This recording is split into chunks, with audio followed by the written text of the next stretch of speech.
1784 का Pitt's India act British parliament का पास किया गया एक ज़रूरी कानून था, जिसका मकसद भारत में ईस्ट इंडिया कंपनी के एडमिनिस्ट्रेशन पर ब्रिटिश सरकार का कंट्रोल बढ़ाना था। 1773 के रेगुलेटिंग एक्ट के बाद भी कंपनी के एडमिनिस्ट्रेशन में कई दिक्कतें बनी रहीं, इसलिए ब्रिटिश सरकार ने एक नया कानून बनाया।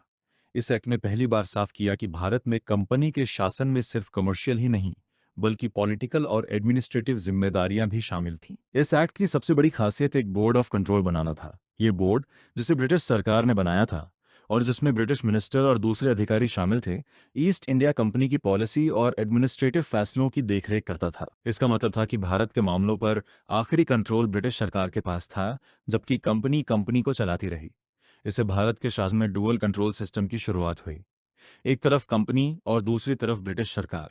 इस एक्ट ने गवर्नर जनरल और उनकी काउंसिल की शक्तियों को भी मजबूत किया। मद्रास और बॉम्बे की प्रेसिडेंसी को बंगाल के गवर्नर जनरल के अंडर और साफ तौर पर रखा गया, जिससे भारत में एडमिनिस्ट्रेटिव सेंट्रलाइजेशन बढ़ा। इस कानून को अक्सर भारत के एडमिनिस्ट्रेशन पर ब्रिटिश सरकार के असल कंट्रोल की शुरुआत माना जाता है। इसलिए पिट्स इंडिया एक्ट 1784 को भारतीय संवैधानिक इतिहास में एक अहम मील का पत्थर माना जाता है। और दोस्तों, इस चैनल पर हम इंडियन हिस्ट्री, पॉलिटी और करंट अफेयर्स जैसे ज़रूरी टॉपिक को 1 मिनट के छोटे वीडियो में आसान तरीके से समझाते हैं, ताकि आपका समय बच सके और आपको ज़रूरी जानकारी जल्दी मिल सके। ये कंटेंट यूपीएससी, स्टेट पीसीएस और दूसरे कॉम्पिटिटिव एग्जाम की तैयारी कर रहे स्टूडेंट्स के लिए बहुत हेल्पफुल है।